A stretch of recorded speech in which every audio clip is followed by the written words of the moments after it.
Saludos criaturas de la noche, gracias por pasar por este sucio y olvidado callejón perdido en algún lugar de la internet. Y como pudieron leer en el título de este video, hoy les traigo un repaso completito a The Crow, o para los que no dominamos el inglés, El Cuervo. Su autor, el origen del personaje, sus adaptaciones en el cine y sus constantes tropiezos que le han hecho convivir más con el fracaso que con el éxito. No extiendo más esta intro porque no quiero aburrirlos, ya comenzamos. Su autor, James O'Barr, es un dibujante estadounidense oriundo de Detroit, estado de Michigan, con una sufrida historia de vida. La historia de James partió bastante fuerte, pues su mamá tenía problemas constantes que la llevaban a estar en instituciones mentales, hospitales e incluso periodos en la cárcel, por lo que simplemente no era apta para el cuidado del pequeño James, quien al poco de nacer fue apartado de su progenitora por los servicios sociales, y tan compleja era la situación del pequeño que se le asignó la fecha 1 de enero de 1960 como su día de nacimiento, pues no había claridad sobre su fecha real. A los servicios sociales se les informó que había nacido entre Navidad y vísperas de Año Nuevo, y de hecho su nombre real al momento de nacer no era el de James O'Barr. Su infancia la pasó entre hogares de acogida, y en posteriores entrevistas comentaría al respecto que a algunas de estas personas no se les debería haber permitido tener mascotas y mucho menos niños. A temprana edad se interesó por el dibujo como una forma de pasar el tiempo y luego optó por el cómic como la forma de contar historias. En una entrevista comentaría que me encantaba dibujar y contar historias. Los cómics son el único medio en el que puedes hacer ambas cosas. Cuando fue adoptado legalmente, sus padres adoptivos no apoyaron su carrera artística, llegando a decirle que debía buscarse un trabajo de verdad, por lo que el joven James dibujaba a escondidas en la biblioteca o en la escuela. A los 17 años se fue de su hogar adoptivo a vivir con su novia de aquel entonces, Bethany, persona clave para el resto de su vida y carrera artística. Beth era su polo opuesto, una persona positiva y llena de luz con quien se había comprometido a casarse después de graduarse de la escuela, pero la historia de esta pareja tendría un abrupto final. Beth moriría atropellada por un conductor ebrio en 1979, dejando un enorme vacío y dolor en James. En la intro de la edición definitiva de The Crow, O'Barr contaría cómo ocurrió ese trágico accidente, despejando mitos y rumores acerca de este hecho. Ha habido muchas especulaciones sobre la chica real que en el álbum es Shelley, y quiero dejar las cosas claras de una vez por todas. Lo que sucedió fue esto. Yo no era más que un adolescente dejado que no había pagado el seguro del coche. La policía local conocía mi vehículo, así que llamé a la chica real que en el álbum es Shelley y le dije: cielo, ¿por qué no pasas a buscarme? No puedo permitirme otra multa de tráfico. Fue uno de esos momentos en que tu vida da un giro de 180 grados sin motivo aparente. Una serie de decisiones que hacen que los acontecimientos se sucedan y caigan como fichas de dominó, algo que acaba con consecuencias irreversibles. Cuando iba hacia el coche para venir a buscarme, le atropelló un conductor borracho. Murió al instante. Pero dentro de mi cabeza, por algún tipo de lógica distorsionada, el responsable era yo. Posterior al fallecimiento de su novia, James ingresaría al Cuerpo de Marines de Estados Unidos, lugar donde trataría de olvidar su pérdida y además encontraría la oportunidad de seguir dibujando, pues fue asignado para ilustrar una serie de manuales del ejército.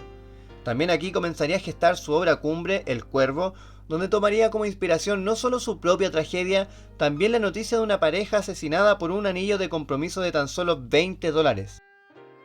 En imágenes les voy a mostrar los bocetos iniciales del personaje, donde en un principio el autor tenía pensado usar una máscara y luego optó por lo del maquillaje. James también tomaría inspiración para crear a su personaje de algunos artistas de la escena musical de esa época. En imágenes vemos a Peter Murphy, vocalista del grupo post-punk Bauhaus, y la contraportada del disco de los Misfits, Walk Among Us. O'Barr tomaría el rostro de Peter Murphy para su personaje, y bueno, en imagen vemos claramente la referencia con el disco de los Misfits. Tras una baja anticipada del servicio por el fallecimiento de su padre adoptivo, volvería a la vida civil decidido a vengarse del asesino de su novia, pero este ya había fallecido por causas naturales, así que toda esa rabia y dolor lo canalizó en su obra El Cuervo.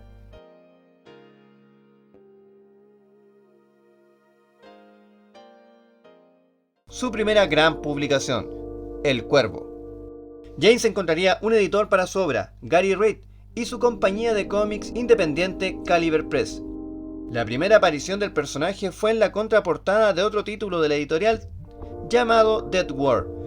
en noviembre de 1988, que básicamente era un anuncio promocional de su futura publicación. El primer número del cómic saldría a la venta en febrero de 1989 y concluiría en mayo de ese mismo año, para luego, en diciembre del 89, tener una aparición en Caliber Christmas, con una historia situada entre los números 2 y 3 de la publicación original titulada Atmósfera, y finalizaría su andar en septiembre de 1990, donde el personaje aparecería en Caliber Present con un avance de lo que sería el episodio 5 titulado Muerte, el cual no sería incluido en la edición regular hasta mucho tiempo después, cuando Tundra Publishing reeditaría la colección en 3 volúmenes. En el año 2011 sería publicado lo que sería la edición definitiva del personaje, donde el autor incluiría material inédito que en su momento no fue parte de la tira original por falta de espacio. Esta edición y sus respectivas traducciones contarían con la dedicatoria del autor a Brandon Lee, actor que dio vida en pantalla a Eric Draven. La editorial Glenad publicaría una versión en español a 4 números en formato de grapas en el año 1995 y en 2011 nos daría la edición definitiva en español en un tomo de lujo con tapa dura y 248 páginas. El Cuervo es una obra muy personal de James O'Barr, un grito de rabia, dolor y mucho sufrimiento llevado al papel en el personaje de Eric Draven y su trágica historia. La historia del Cuervo es, a grandes rasgos, un viaje de ida y sin retorno hacia la venganza, donde Eric va cazando uno a los criminales que desgraciaron su vida y a su prometida, para así poder hacer justicia por mano propia. Dentro de las páginas del cómic, todas en blanco y negro, algo característico de la historieta underground de los años 80, en Estados Unidos por lo menos, no solo vamos a encontrar esta historia de venganza desde el más allá, también letras de canciones de la banda Joy Division, The Cure, entre otras, que hacen de esta obra uno de los cómics independientes en blanco y negro mejor vendidos de todos los tiempos, y un referente para futuros trabajos de misma estética gótica y terror. Este cómic, que tuvo pedidos de tan solo 5.000 ejemplares en un principio, terminó vendiendo su tirada de 10.000 copias. Además, logró acercar a una gran cantidad de lectoras al título, algo poco usual para la época. La primera adaptación cinematográfica. Hollywood había encontrado un nicho al cual echar mano con títulos salidos del cómic independiente como Tortugas Ninja de 1990, Rocketeer de 1991 y Juez Dredd de 1995, y no pasaría mucho para que el personaje de O'Barr diera el salto a la pantalla grande. Según se sabe, el productor de cine Jeff Moss se hizo con los derechos del Cuervo por una ganga de tan solo $1.500. Este se asociaría con Edward R. Pressman, y quiero que recuerden muy bien este nombre porque lo vamos a retomar más adelante. La película del Cuervo contaría con dos grandes hitos. En primer lugar, Alex Proyas en su debut como director de un largometraje, y por otro tendríamos lamentablemente la última gran actuación de Brandon Lee, joven actor con una prometedora carrera por delante y que fallecería a escasas semanas de que la peli terminase su filmación un 31 de marzo de 1993. La película estuvo en serio riesgo de nunca llegar a ver la luz debido al accidente que cobró la vida de Brandon. Sin embargo, y tras acuerdo con la madre y también con la prometida del actor principal, Alex Proyas decidió sacar adelante la cinta a modo de homenaje al artista y su sacrificio en el set. Al final de la película y antes de los créditos podemos leer la dedicatoria para Brandon y Elisa, quienes iban a casarse en abril de aquel año 1993, compartiendo una trágica similitud tanto con el autor como con los personajes de la ficción. La peli ya contaba con gran parte de las escenas del protagonista listas, por lo que parte de lo que faltaba se terminó grabando con dobles de cuerpo e insertando digitalmente el rostro de Lee en dichos dobles, algo que en la época fue toda una novedad cuando no existía un CGI tan pulido y mucho menos el deepfake como hoy en día. La película contó con un presupuesto bastante modesto, pero en palabras del autor James O'Barr, se hizo un trabajo decente con lo poco que había y al final se terminó convirtiendo en una obra de culto, logrando recaudar $93 millones. Si bien la película está basada en el cómic original, hay notables diferencias entre una y otra, sobre todo en las circunstancias en cómo fallecen los personajes, además de algunos secundarios que cobran mayor protagonismo en la cinta, pero sin lugar a dudas el cambio más significativo es el del propio protagonista, quien en el cómic es mucho más violento y siniestro en comparación con los matices y carisma de la versión de Brandon Lee en la gran pantalla. The Crow de 1994 fue una película que, pese a la tragedia y dificultades de todo tipo, incluso adversidades climáticas, trabajo contra el tiempo y del mismo presupuesto, fue una más que digna producción y que en varios listados es considerada como una de las mejores adaptaciones de la historieta al cine. En el set, Brandon y James hicieron una muy buena amistad. El actor estaba realmente entusiasmado con plasmar la visión del autor en la peli. Incluso se involucró en las coreografías de los combates, quedando acreditado en la peli por aquella contribución, y también pasó tiempo con los cuervos reales que acompañaron la filmación, logrando ganarse la confianza de los pájaros al punto de que algunas se posaban en sus hombros.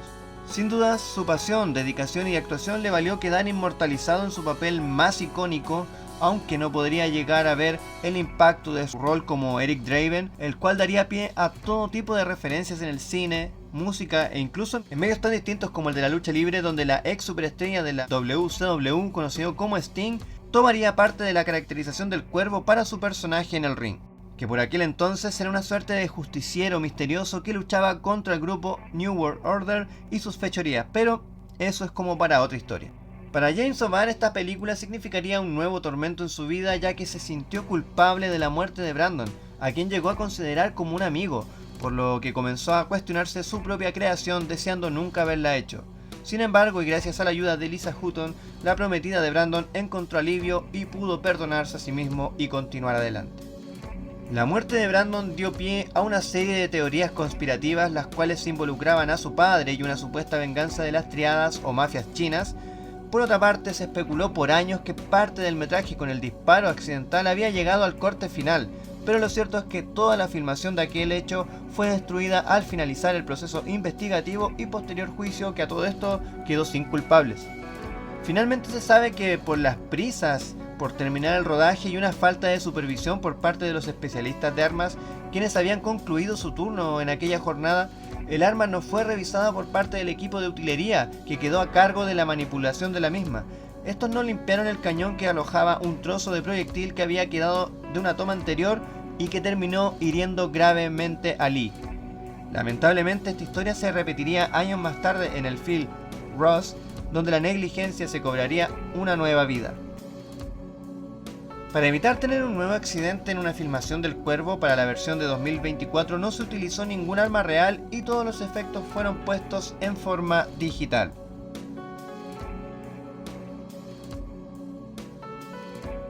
Hablemos ahora de su soundtrack. La banda sonora fue otro punto fuerte que tuvo esta primera adaptación, la cual contó con temazos de grupos como Stone Temple Pilots, Pantera, The Cure, donde incluso su frontman Robert Smith escribió una canción original para la peli titulada Burn, la cual da apertura al disco de la banda sonora y forma parte de la secuencia en que Eric se maquilla para dar inicio a su camino de venganza. Para lograr sacar este tremendo OST adelante, Jeff Moss acudió a Trent Reznor, líder y vocalista de Nine Inch Nails, quien ayudó a atraer el interés de los ejecutivos discográficos, donde sumaría a las grandes bandas ya mencionadas, los cuales interpretaron algunos covers de la banda Joy Division, de quien James O'Barr tomaría referencia e inspiración para el propio cómic.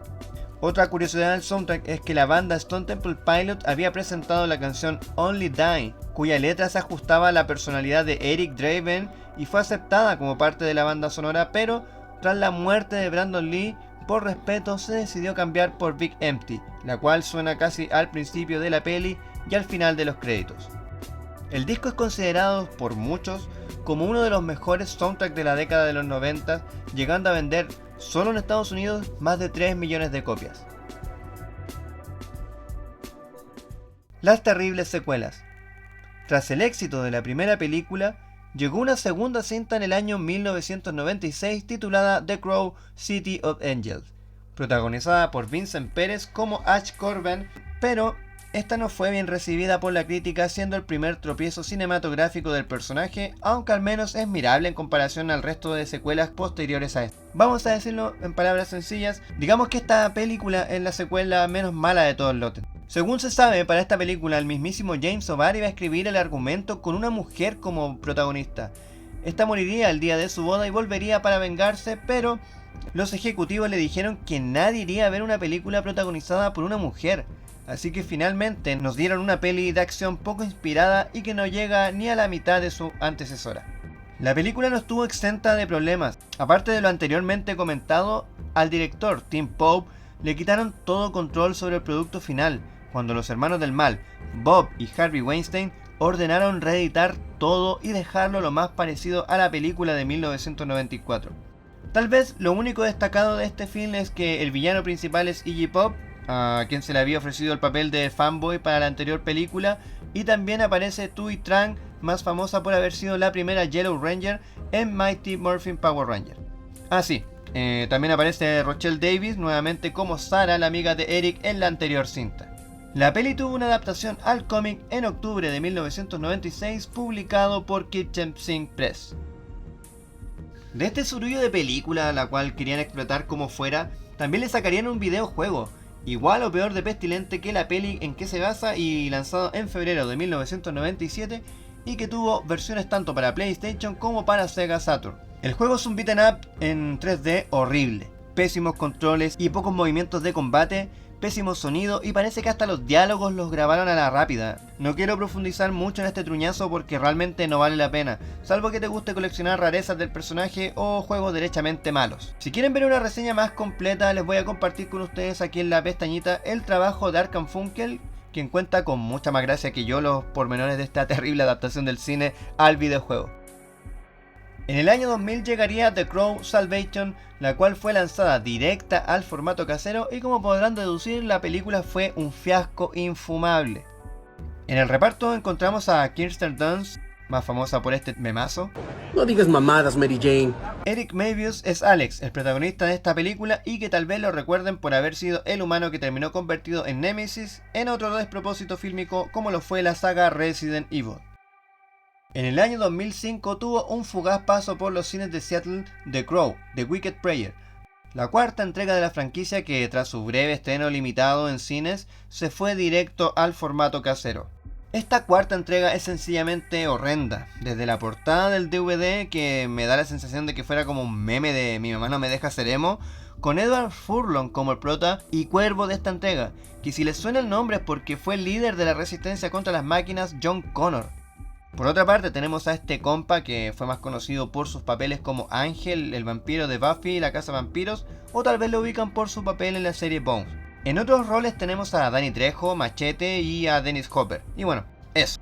No puedo ni quiero decir mucho más del reparto. Esta cuarta entrega fue producida nuevamente por Jeff Moss y por Edward R. Pressman, y quiero por favor que no olviden su nombre. Finalmente, y después de años de rumores de un nuevo proyecto que incluso en un momento tuvo a Jason Momoa como protagonista de acuerdo a estas imágenes y arte conceptual, finalmente llegó la confirmación de que tendríamos un nuevo film y esta vez con Bill Skarsgård, más conocido por su rol de It. Les seré sincero muchachos y les daré mi opinión sin censura sobre el asunto, porque por años he venido siguiendo lo que iba a ser una nueva entrega de esta película, lo esperé por mucho tiempo, pero cuando liberaron estas fotos supe que esto no iba a funcionar. Esa horrible pinta que traía este nuevo protagonista con esas cagadas de tatuajes al estilo del Joker feo de Jared Leto mató al tiro la motivación. No me invitaba pero por ninguna parte a ir a verla y todo fue a peor cuando soltaron los trailers que terminaron de apagar la fe que le tenía a este remake, reboot o reimaginación del personaje, usted póngale el nombre que quiera, porque lo importante es que este nuevo cuervo fue igual o peor que las cintas que le anteceden. No sé si habrán sido las palabras que Rochelle Davis, quien invitó a los fans de la cinta original a no ver esta nueva producción, o habrán sido de repente las palabras de Alex Proyas, quien recordó el sacrificio de Brandon en el set y que todo el éxito que tuvo la película original fue gracias a su entrega y sacrificio. Por ende, ese era su legado y así debía permanecer. No sé si algo de esto tuvo que ver o fue simplemente que el público vio lo evidente y es que no había que ser ningún adivino ni un gran experto en cine para notar el fracaso que se venía. Y sobre todo, con los trailers. Todo indicaba que esta nueva versión del personaje se iba a ir a la mierda.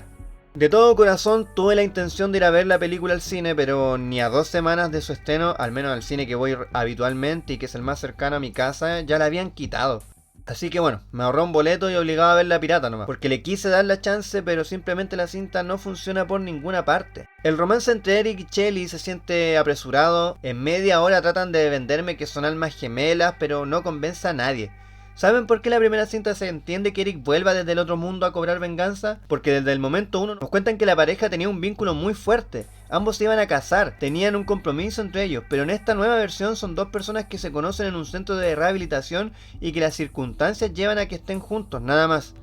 Los malos son todos olvidables, no tenían importancia ni carisma, el prota no tuvo que ni transpirar para bajarlo uno por uno, algunos los encontró de casualidad, y el villano final medio que tenía como unos poderes sobrenaturales, no me pudo importar menos sus motivos o razones, la verdad. Otra cosa que me molestó fue que el cuervo pasa más de la mitad de la película sin el maquillaje característico. Y lo utiliza al último, cuando solo van quedando como media hora o 40 minutos de película, un fiasco por todas partes y ni el soundtrack salva. Como único punto positivo que quiero destacar, eso sí, hay una pequeña referencia al cómic al inicio de la película, que es la escena del caballo atrapado en los alambres de púa. Aparte de eso y los nombres de Eric y Shelly, esta película nos propone una historia completamente nueva, pero muy mal contada la verdad, y cuyo único brillo es la cantidad de muertes en pantalla y nada más.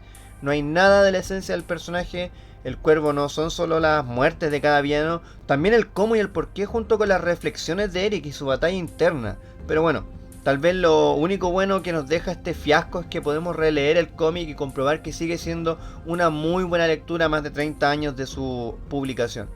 O también que al ver la película de 1994 podamos seguir valorándola como una más que decente adaptación, porque lo que es esta versión de 2024 solo consigue enterrar al personaje por otros 10 años más a ver quién será el siguiente genio en tratar de plasmar su visión propia y diferente del mito.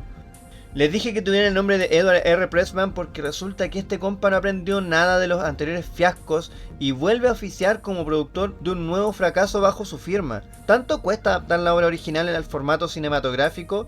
No lo sé, pero ojalá se aburre y ya deje de producir basura bajo el nombre del cuervo, pero no solo en películas, también explotando al personaje fuera de la pantalla. Ya les cuento por qué. Antes de seguir, quiero disculparme por estos minutos de odio que acabo de soltar en pantalla, pero necesitaba contar lo terrible que fue ver esta basura. Al menos yo le pido disculpas a ustedes, no como esta peli que nos falta el respeto durante 1 hora y media aproximadamente y sin piedad. The Crow en TV. En 1998 la historia de venganza sobrenatural daría un pequeño paso por televisión con The Crow Stairway to Heaven. Una producción canadiense que tan solo tuvo 22 episodios y que básicamente es una especie de remake de la película de 1994, aunque con algunos personajes nuevos y un final a medias, pues fue cancelada al término de la primera temporada. En el papel protagónico estuvo Mark Dacascos como Eric Draven.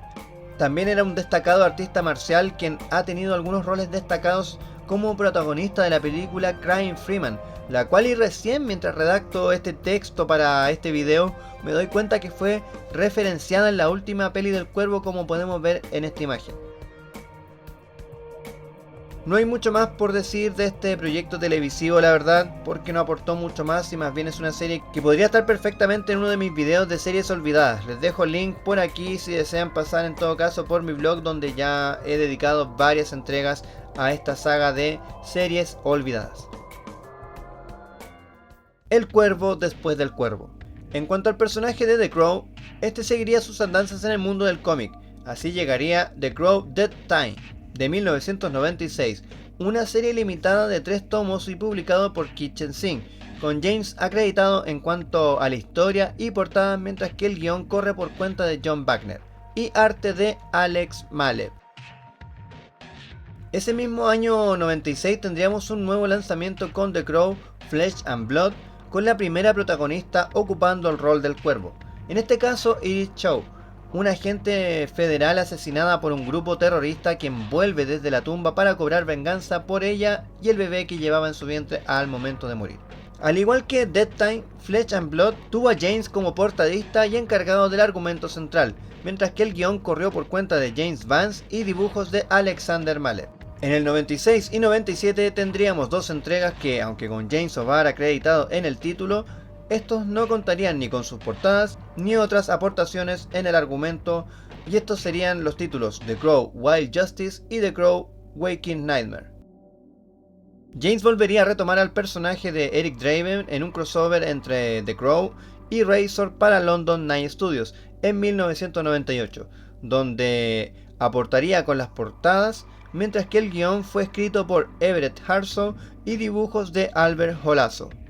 En el año 99 el personaje daría un salto editorial aterrizando en Image Comics y una nueva versión del mito, como una especie de reboot podríamos decir, con Eric Draven y Shelley Webster nuevamente como principales víctimas que impulsan la trama, la cual toma más elementos de la película que del cómic original en todo caso.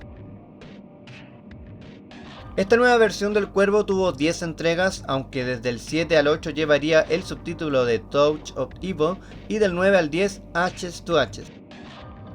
El primer tomo contó con una portada alternativa del mismísimo Todd McFarlane, mientras que las portadas principales fueron de Ken Williams del tomo 1 al 6 y Simon Davis desde el 7 al 10, guión de John J. Mudd y John Kuramoto, este último desde el tomo 7 al 10, dibujos de Jamie Tollakson en los tomos 1 al 3 y en el número 9, Tommy Lee Edwards en el tomo 4 solamente, Paul Lee del 5 al 6 y el número 10, y por último Michael Gaidos desde el 7 al 8. Posteriormente al paso por Image, el título llegaría a IDW en el año 2012 con una nueva historia de venganza y resurrección ambientada en Japón en 5 tomos, para luego y ese mismo año tener a James O'Barr de regreso en The Crow Skin in the Wolf, donde estaría a cargo del argumento en compañía de Jim Terry, quien además se hizo cargo de los dibujos. Skin in the Wolf es una historia que transcurre en un campo de concentración de Europa, donde una de las tantas víctimas de la Alemania nazi se levanta de entre los muertos para cobrar venganza contra sus torturadores. Esta historia terminó en el año 2013 con 3 volúmenes.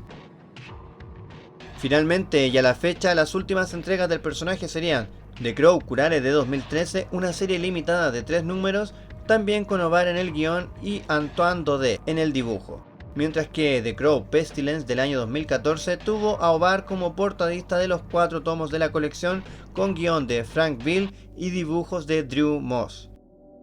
Como dato curioso, entre los créditos de los diferentes cómics aparecidos en este recuento, vuelve a salir el nombre de Edward R. Pressman, quien, les vuelvo a recordar, es el dueño de los derechos del personaje actualmente.